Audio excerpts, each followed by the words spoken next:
Guys, welcome back to my channel. आज हम पढ़ेंगे पार्ट 2 रिपोर्टेड स्पीच का, जिसमें पहले कुछ रूल्स देखेंगे, उसके बाद उन रूल्स को फॉलो करते हुए हम कुछ एग्जांपल्स को सॉल्व करेंगे।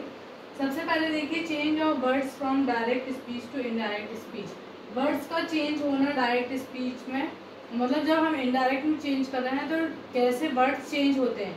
फॉर एग्जाम्पल यहाँ पे देखिए, अगर डायरेक्ट स्पीच में नाउ लिखा हुआ है तो वो इनडायरेक्ट में देन हो जाएगा। दिस लिखा हुआ है तो दैट, हियर लिखा हुआ है तो देयर, टुडे लिखा है तो दैट डे, यस्टरडे लिखा हुआ है तो प्रीवियस डे, कम लिखा हुआ है तो गो, एगो लिखा है तो बिफोर और टुमारो लिखा है तो नेक्स्ट डे। मतलब ये जो वर्ड्स हैं, जब हम इनको डायरेक्ट से इनडायरेक्ट में चेंज करेंगे तो जो नाउ है वो देन, नाउ की प्लेस में देन यूज होगा। सो एग्जाम्पल से हम इसको समझते हैं कि हम कैसे इन वर्ड्स को यूज करेंगे।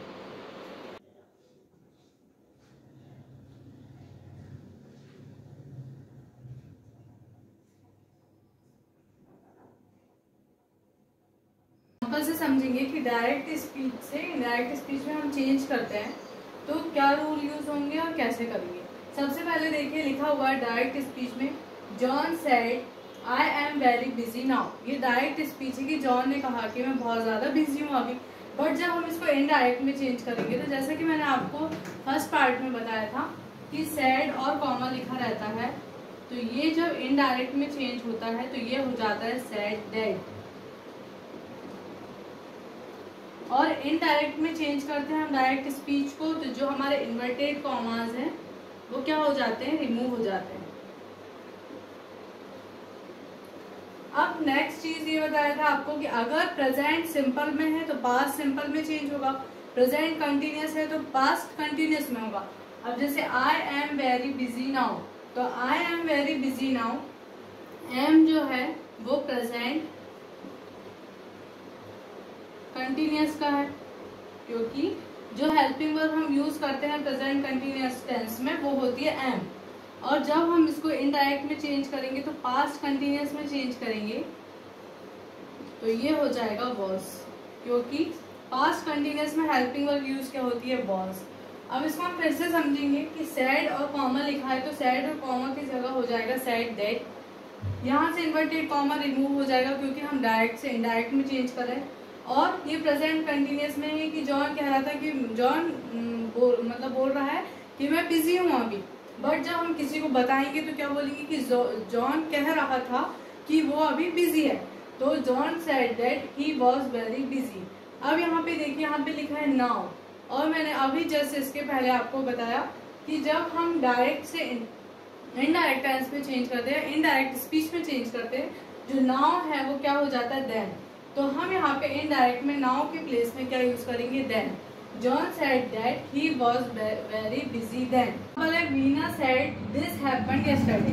नेक्स्ट एग्जांपल में बोल रहा है कि वीना बोल रही थी, मतलब वीना ने कहा कि ये कल हुआ था।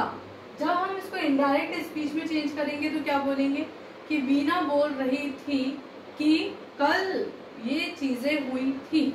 ये भी पास्ट में चेंज हो जाएगा। बट सबसे पहले हमें क्या बोलना है कि Veena said this happened yesterday, तो ये है डायरेक्ट स्पीच। जब हमको इसको इनडायरेक्ट में चेंज करना होगा तो सबसे पहले हमने देखे हर चीज में क्या करेंगे, सैड और कॉमा होगा, तो उसको हम रिमूव करके लिखेंगे sad that. It's compulsory for all the sentences. Second चीज होगी इन्वर्टेड कॉमा, जो कि हम इनडायरेक्ट में चेंज करते टाइम रिमूव कर देंगे। थर्ड, यहाँ पे लिखा है दिस, तो ये जो दिस वर्ड है, अगर किसी भी सेंटेंस में दिस वर्ड का यूज होगा तो वो इनडायरेक्ट स्पीच में जाने के बाद दैट हो जाएगा। ये रूल है। दिस किस में कन्वर्ट हो जाएगा, दैट में। एंड लास्ट इसमें लिखा है हैपेंड। हैपेंड ऑलरेडी हैपेंड में रहेगा, क्यों, क्योंकि पास्ट में हम वर्ब का फॉर्म यूज करेंगे, क्योंकि किसी भी चीज को हम बताएंगे कि वो बोल रहा था, तो वो बोल रहा था तो वो पास्ट में रहेगा। हैपेंड ऑलरेडी क्या है, पास्ट में वर्ब दी हुई है। लास्ट लिखा हुआ है यस्टरडे। अब यस्टरडे को जब हम इनडायरेक्ट स्पीच में कोई भी सेंटेंस बोलेंगे तो यस्टरडे जो है, यस्टरडे वो किस में कन्वर्ट हो जाएगा, प्रीवियस डे में। तो क्या हो गया सेंटेंस, सबसे पहले डायरेक्ट स्पीच में Veena said this happened yesterday. जब इनडायरेक्ट में चेंज हुआ तो Veena said that, inverted comma remove हो गया, दिस की जगह फिर से दैट यूज हो गया, एंड हैपन यस्टरडे। अब इसमें आप कंफ्यूज होंगे कि 2 बार दैट क्यों यूज हुआ है। तो 2 बार दैट इसलिए यूज हुआ है, 2 टाइम्स दैट इसलिए आया है क्योंकि सैड के साथ कॉमा था, तो एक दैट तो वो है, और ये जो सेकंड वाला दैट है वो कौन सा दैट है, दिस की प्लेस में यूज होने वाला दैट है, एंड हैपन, और हैपन रहेगा। और प्रीवियस डे को हमने चेंज कर दिया, सॉरी यस्टरडे को हमने किस में चेंज कर दिया, प्रीवियस डे। तो सेंटेंस हो गया Veena said that that happen previous day. The previous day भी यूज कर सकते हैं, हम प्रीवियस डे भी यूज कर सकते हैं। इस टॉपिक के लिए 3 क्वेश्चंस हैं। इन सेंटेंसेस को आपको डायरेक्ट स्पीच से इनडायरेक्ट स्पीच में चेंज करना है, ये आज आपका होमवर्क है। आपको रिप्लाई में इसके कमेंट बॉक्स में इसके आंसर्स देना है, और फिर मैं आंसर्स चेक करके आपको रिप्लाई कर दूंगी।